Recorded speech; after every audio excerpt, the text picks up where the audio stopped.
সকলকে শুভেচ্ছা। আমি আমার দ্বিতীয় ক্লাসে আসতেছি এখন। গত ক্লাসে আমি সেন্টেন্সের 5 প্রকার রূপের কথা বলেছিলাম।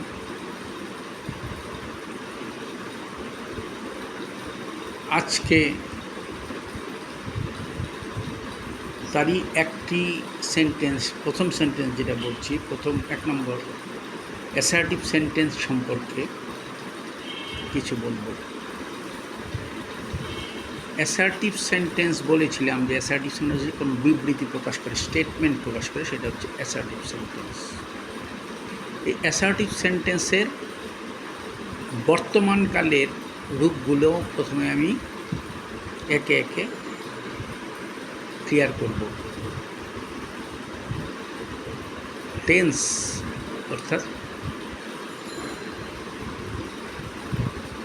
ক্রিয়ার সময়কে টেন্স বলে। আমি ওইভাবে যেতে চাই না। ক্রিয়া হচ্ছে ভার্ব, একটা প্রাথমিক ধারণার জন্য বলছি, যেটা করা যাওয়া হওয়া সবাই জানেন, আপনারা জানি, যার দ্বারা প্রকাশ করে গো, রিড, এগুলো হচ্ছে ক্রিয়া, ভার্ব, ইংরেজিতে ভার্ব বলে। এখন প্রেজেন্ট টেন্স প্রতিটা ইসেরই আমাদের বাক্যের ভিতর আমরা যে বাক্যগুলি বলি সেগুলো হয় প্রেজেন্ট টেন্সের মধ্যে থাকবে অথবা পাস্ট টেন্স অথবা ফিউচার টেন্স। পাস্ট টেন্স মানে যেটা অতীত হয়ে গেছে, ফিউচার মানে যেটা ভবিষ্যৎকাল। আমি এখন বর্তমানকালের অ্যাসার্টিভ সেন্টেন্স সম্পর্কে বলতেছি। একদম প্রথম থেকে বলি, সেটা হচ্ছে আমি বাংলার সেন্টেন্স থেকে ইংরেজি করব। আমি দেখিয়ে দেব বাংলা সেন্টেন্সটা কেমন হয় এবং ইংরেজি সেন্টেন্সটা কী পরিবর্তন আসে সেই অনুযায়ী।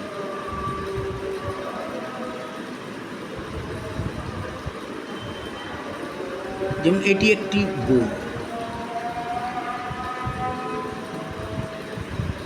এটাকে যদি আমি ইংরেজি করি, এটি হচ্ছে দিস, একটি বই, একটি মানে এ, বুক, বই মানে বুক ইংরেজি করি, তাহলে সেটা হচ্ছে গিয়ে this A book.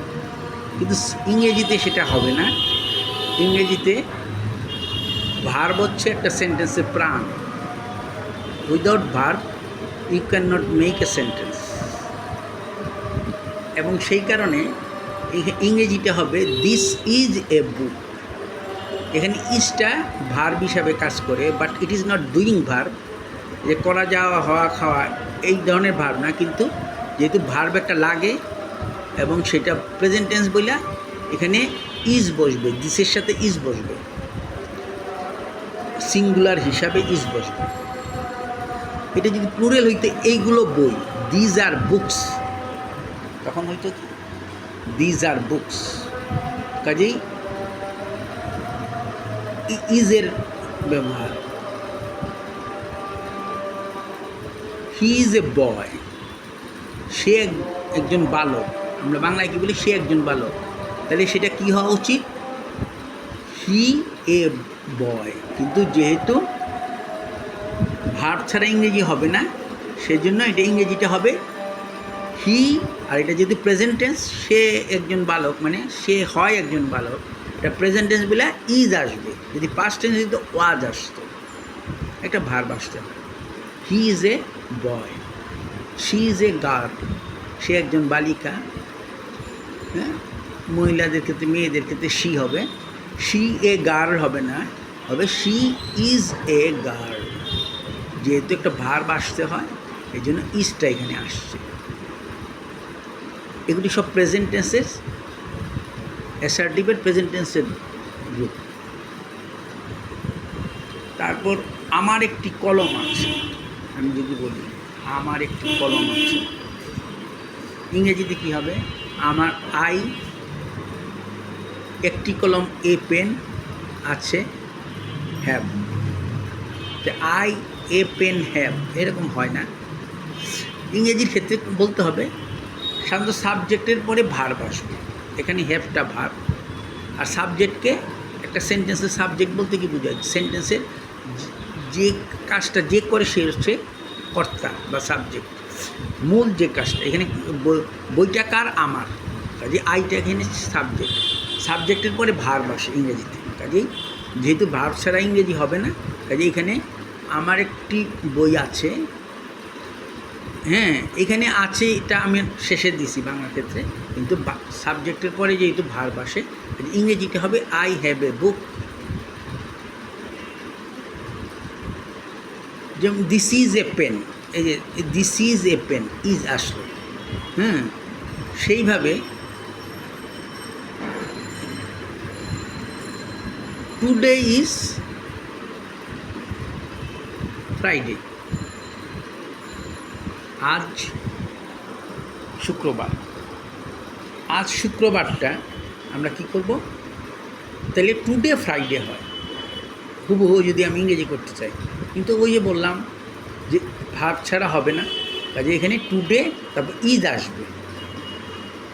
Today is Friday.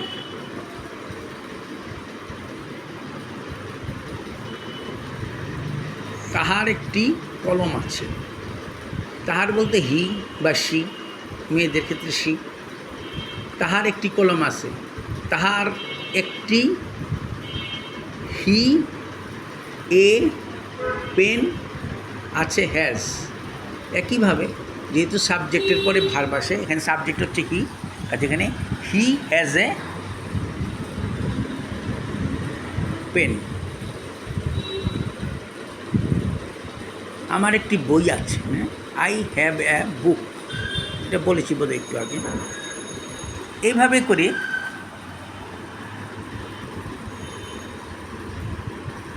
তাদের অনেকগুলি কলম আছে। কী হবে? তাদের মানে দে, অনেকগুলো, মেনি পেন্স আছে। দের সাথে যেহেতু দে প্লুরাল হইলে হ্যাভ বসবে। হি যেহেতু সিঙ্গুলার, প্লুরাল আর সিঙ্গুলারটা কি? একজন বুঝাইলে সিঙ্গুলার, যেমন হি সে সিঙ্গুলার, আর দে মানে তারা, এটা একের অধিক, তাহলে এটা প্লুরাল, এই জন্য এটার সাথে হ্যাভ বসবে। কাজে যেহেতু সাবজেক্টের পরে ভার্ব আসে, তাহলে হবে কি they have many books, pen হলে মেনি পেন্স। এভাবে কিন্তু অনেক সেন্টেন্স তৈরি করা যায়। আমি এই হলো অ্যাসার্টিভের এম ইজ আর, অ্যাসার্টিভের প্রেজেন্ট ফর্মে am is are, has have, এগুলো মূল ভার্ব হিসেবে ব্যবহার হয়। এর সাথে আরও আছে অ্যাসার্টিভ মূল ভার্ব, এই ক্ষেত্রে মূল ভার্ব আর কি। তারপর কতগুলো আছে এম ইজ আরের সাথে ভার্বের সাথে আইএনজি হয়, এটা আমি পরে বলতেছি কখন হয়। এটা আজকে বোধহয় করা সম্ভব হবে না। যাই হোক, আমি তো শর্ট টার্মের প্রোগ্রাম করি। আর একটা বলবো, সেটা হচ্ছে তুমি ভাত খাও, ইউ ইট রাইস। আচ্ছা, তুমি ভাত খাওটা কি হয়? ইংরেজি করতে গেলে কি হয়? You rice eat. কিন্তু ওই যে বললাম আগে আসবে সাবজেক্ট, তারপর ভার্ব আসবে, কাজে সাবজেক্ট পরে ভার্ব আসে। এখানে ভার্ব হচ্ছে ডুইং ভার্ব হিসাবে ইট, ইউ ইট রাইস। আমি আজকে এম ইজ আর এবং হ্যাজ হ্যাভের ব্যবহারটা সম্পর্কে আলোচনা করলাম অ্যাসার্টিভ সেন্টেন্সে। এম ইজ আরের মূল ভার্ব হিসাবে যেটা আছে সেটা। অ্যাসার্টিভ সেন্টেন্সের পরবর্তী অংশগুলো নেক্সট ক্লাসে আমি বলব। ধন্যবাদ, ভালো থাকবেন। Thank you so much.